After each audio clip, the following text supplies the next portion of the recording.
Hey, salut à toi et bienvenue sur cette nouvelle vidéo.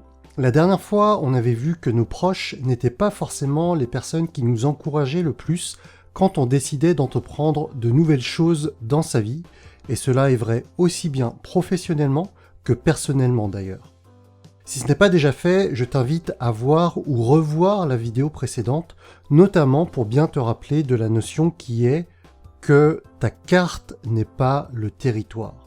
C'est-à-dire que ta vision du monde n'est pas la réalité, mais seulement une interprétation.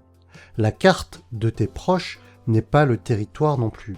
Leurs appréhensions qu'ils te partagent lorsque tu présentes un nouveau projet n'est que le reflet de leur propre peur. Et puis, après les personnes proches, il y a un deuxième niveau de personnes qui vont t'empêcher d'avancer comme tu le voudrais, et te critiquer même. Ce deuxième niveau, il est surtout vrai quand, comme moi, tu te lances sur Internet. Ce deuxième niveau de personnes, ce sont les haters. Les haters, ce sont les personnes qui ne te connaissent pas bien et qui te jugent et te critiquent par rapport à, comme on vient de le rappeler, leur carte du monde. Selon leur propre vision et leur interprétation, ce que tu fais ne leur plaît pas, ne leur convient pas à eux. Parce que voir quelqu'un qui réussit, c'est peut-être pas cool selon eux.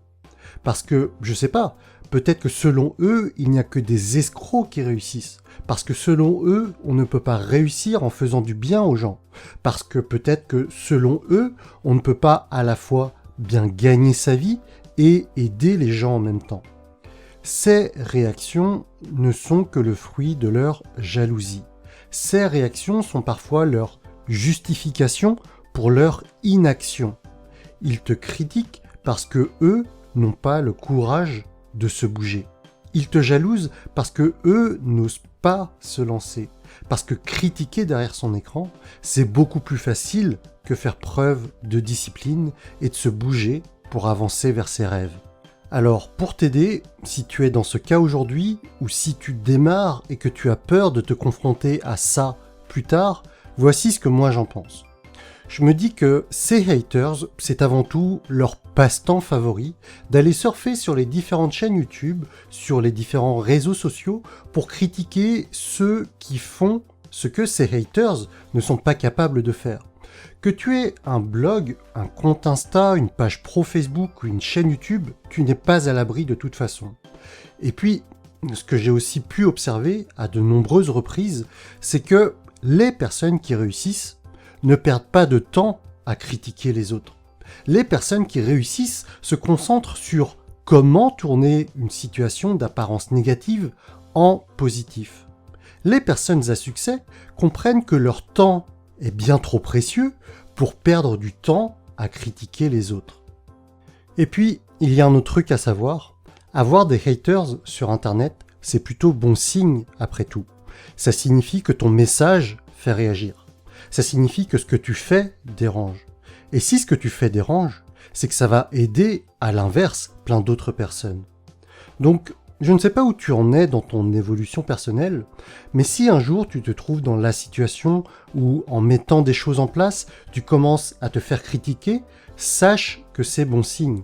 Si tu es dans cette optique de lancer ton business sur Internet, peu importe que ce soit au travers d'une chaîne YouTube, un compte Instagram, peu importe que tu sois coach, que tu sois formateur, que tu sois infopreneur, le conseil que j'ai à te donner, c'est tout simplement de faire tout ce qui est en ton pouvoir pour aider les personnes que tu peux véritablement aider.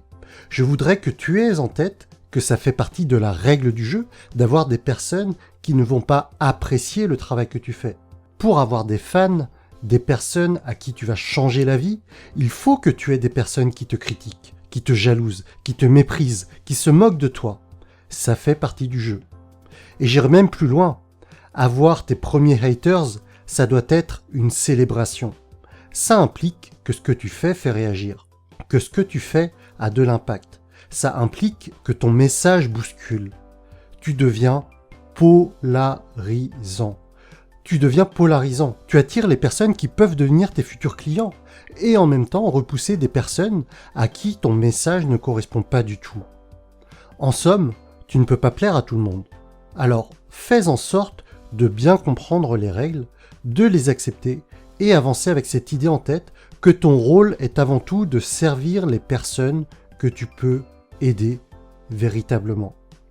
Voilà pour cette vidéo. Si tu penses à quelqu'un que celle-ci pourrait aider, n'hésite pas à la lui partager. Hey, salut à toi, j'espère que cette vidéo t'a plu. J'ai un message pour toi si tu es formateur, entrepreneur, coach ou consultant.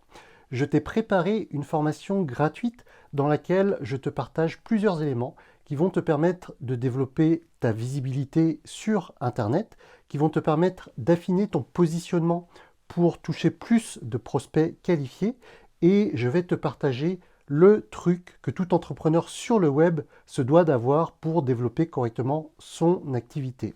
Pour accéder à cette formation gratuite, tu auras juste à cliquer ici ou alors sur la fiche info que je te partage en haut à droite ou dans la description de cette vidéo. En attendant, je te souhaite une excellente journée et je te dis à très bientôt. Salut!